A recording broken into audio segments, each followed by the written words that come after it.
Les mots, encore des mots, et je griffonne des mots, et je vais vous en trouver encore des mots et des mots. En veux-tu, en voilà. Dans tous les sens, on les plie, on les déplie, on les feuillette, on les colle. On peut même prendre les livres des autres et coller nos propres mots. On s'amuse. On les publie parfois. On les déchire.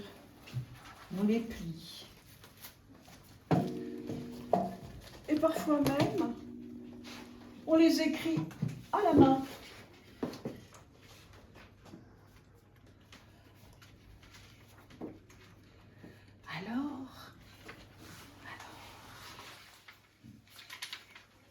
Mais des mots. Encore des mots.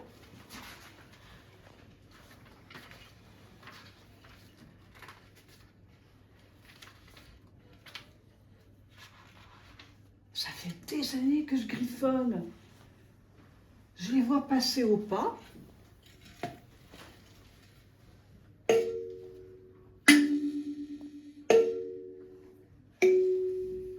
Il y en a toujours trop. Alors je les fais passer au galop.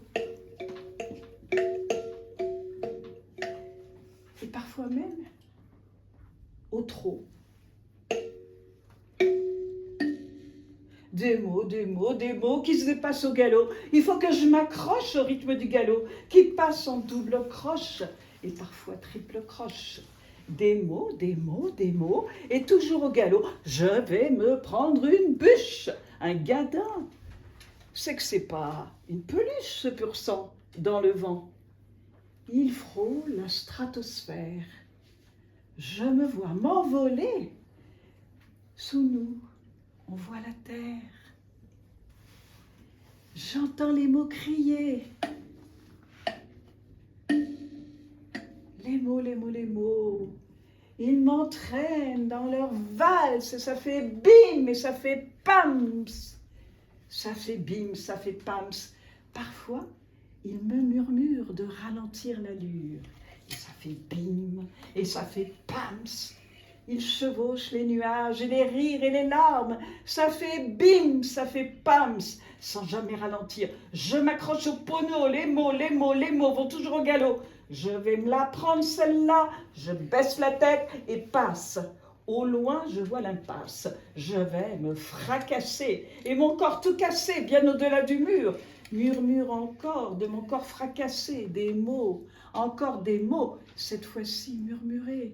T'avais qu'à pas passer dans une allée murée. Ça fait boum, ça fait pam, t'avais qu'à pas. T'avais qu'à pas y aller, t'avais qu'à pas passer avec des mots cassés, même pas en mots assassins et ces mots assassins cocassés tout encore. Vous en voulez vraiment? Vous en voulez encore? Encore une petite tranche dans le gras de ma hanche? Je vous prépare une planche avec un peu d'argot pour prendre et pimenter mes mots. Vous ne préférez pas? Vous êtes un pur et dur. Vous n'aimez pas le patois, et encore moins l'argot, et l'accent parigot. Vous voulez des voyelles, des consonnes, une à une prononcée. Fallait pas l'idée, mille excuses, un obstacle, je n'ai pu l'éviter. Les mots, toujours les mots, scandés ou pas scandés, même parfois scandaleux. On peut les élider, on peut les inviter ou même les faire chanter, un peu plus, un peu moins, un peu plus, un peu mieux. Et puis les saupoudrer comme on sale les nuages, près de s'évaporer, reconnus par nos sages immortels, décernant aux mortels d'ici-bas des nobels, des fleurs ou des rosettes pour nous faire chevaliers des ordres du mérite. Il y en a que ça invite des mots, toujours des mots, on s'en fout plein la lampe, à s'en donner des crampes, et tant pis si on se plante, des mots, encore deux mots. Fais gaffe, ça ralentit. Tagadi, tagada. Je sens la fin venir en guise d'avenir. Tagadi, Tagada. Allez, ramène ta fraise dans un dernier galop, survoler l'océan, encore avec des mots, affronter le néant pour fuir, en mourir, ou bien parfois en rire.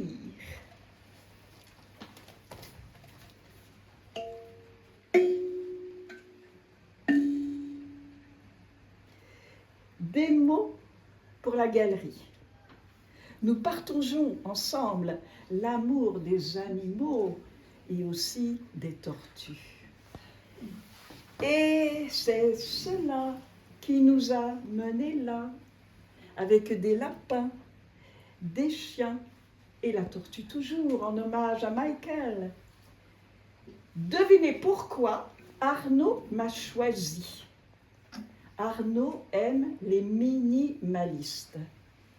Et comme je suis, vous le voyez bien, une minimaliste, il n'a pas pu résister. J'ai fait quelques erreurs. J'ai fait couler du bleu sur sa jolie moquette. J'ai fait coller de l'or sur un de ses murs. Il m'a tout pardonné. Et souvent, je reviens saupoudrée de quelques couleurs, l'amour bleu de cette galerie blanche. On va applaudir et on va souhaiter un joyeux anniversaire à la galerie qui fête ses 40 ans, nous tous ensemble.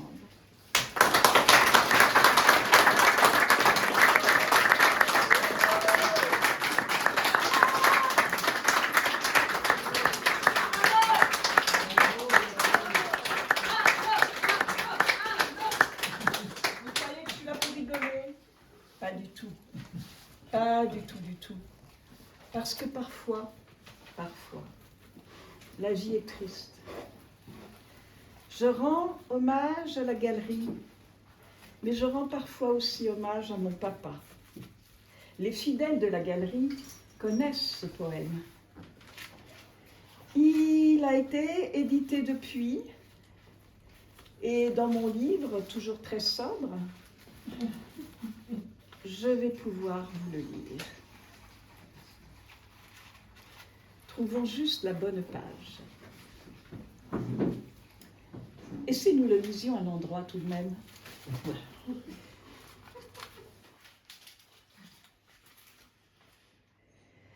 Alors, j'ai toujours pensé que mon père était un lion.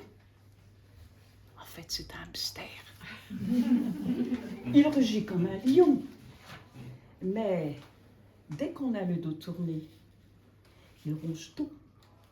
Il ronge ses papiers d'identité, ses relevés de banque, ses factures d'impôts, les quittances de loyer, les factures de téléphone. Il les déchire soigneusement, en bandes très très fines. Puis, il entreprend de les mâchouiller.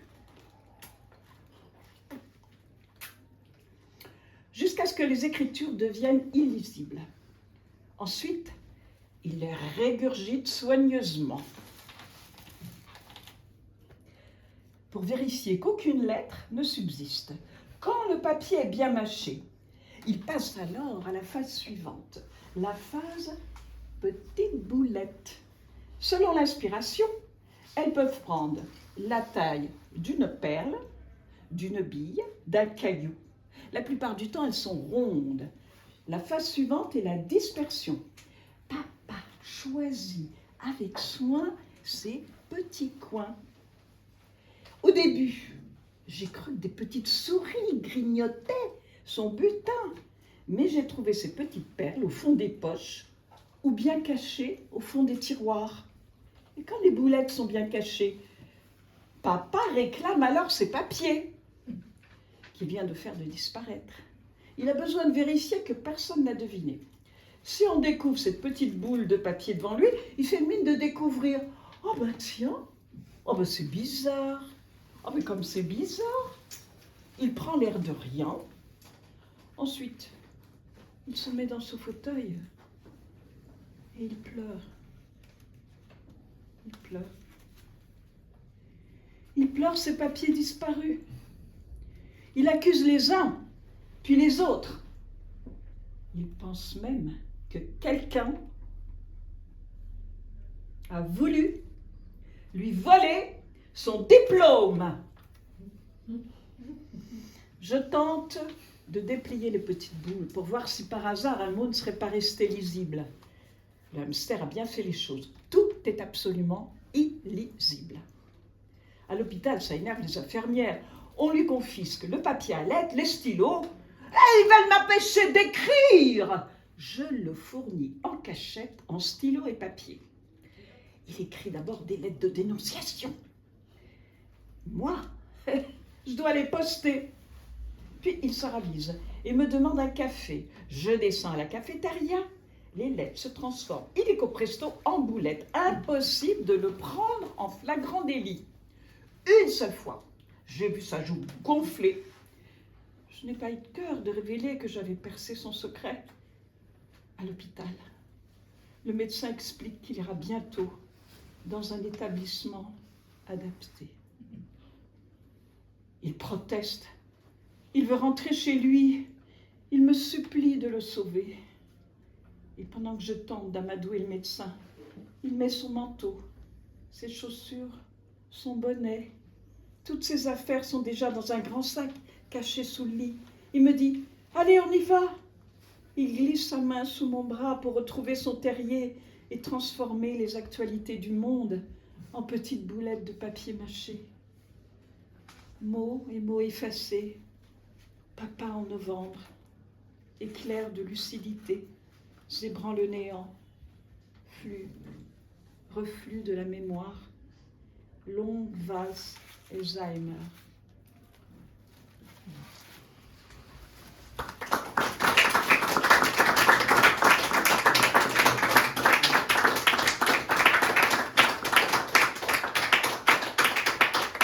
Alors on ne va pas rester trop sur quelque chose de triste. Je me suis rendue cette semaine à des ateliers d'artistes où des gens lisaient des textes et d'un seul coup je vois ce livre que j'avais coécrit avec d'autres personnes et je me suis souvenue d'abord que j'avais dessiné la couverture puis d'autres dessins et puis ensuite qu'il y avait certains textes que j'ai retrouvés mais qui datent de quelques années. Alors, je vais vous lire quelques haïkus. Porte close encore, ma clé oubliée, l'échelle, grimpée dans le noir. Affiche du métro, ce visage si bien connu, autrefois ma fille. Chippie, elle se lance des noms d'oiseaux, les girafes. Elle se traite de grue. Passe une coccinelle. Un vœu avant qu'elle s'envole. Belle ambassadrice. Du 8e étage, elle se jette et atterrit dans le bac à sable. Tortue, impossible, impassible. Grignote un bout de salade et redevient caillou. Tailladant ses veines, elle s'asperge de parfum et reprend les ciseaux. Bien câblée au monde, ne pas débrancher sous peine d'électrocution. Vivi, petite sœur, maison d'un mètre carré, un thé à la craie. Une gifle mortelle, tu auras toujours 30 ans, Marie Trintignant. Perdu dans les tombes, tiens, notre ami japonais, un vrai tapis d'or. Touche de clavier rebelle à l'enchaînement, comme moi, les mots. Sauver la planète, au programme ce soir, hélas, encore en retard. Veut-il pas? Bien compliqué ce gars-là, c'est jamais ce qu'il veut. À pied ou vélo, affronter la nuit glaciale, gagner la chaleur. Chaque jour à 20h, il neige en Andalousie, place de la mairie. Pot de confiture, bien caché dans le bocal, petit mot secret. Joli cœur tracé sur la vitre embuée, las, un souffle l'efface. Des mots de rupture, mais le corps dit le contraire. Geste vérité. Les racines de l'arbre sous la maison la menacent. Les fleurs sont trop belles. Ce matin, un trou à la place de la maison. Les voisins, furieux, vocalisent encore. La folle du rez-de-chaussée déteste les chats. Le pauvre voisin, sa femme se plaint de la vue plongeante sur une chambre. Tai chi du matin. Inspire, expire, inspire. Oh, une goutte de pluie. Sur la piste instable, un dernier livre et plouf, tout s'écroule.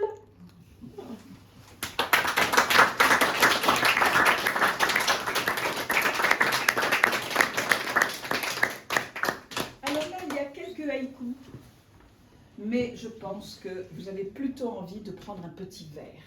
Alors je vais vous épargner ces quelques haïkus. Et nous verrons plus tard, nous aurons encore 1000 occasions de lire et d'écouter de la poésie. En attendant, merci d'être venus. Et j'étais vraiment très heureuse de vous voir tous là, attentifs et passionnés, et venus fêter avec nous les 40 ans de la galerie Arnaud Lefebvre.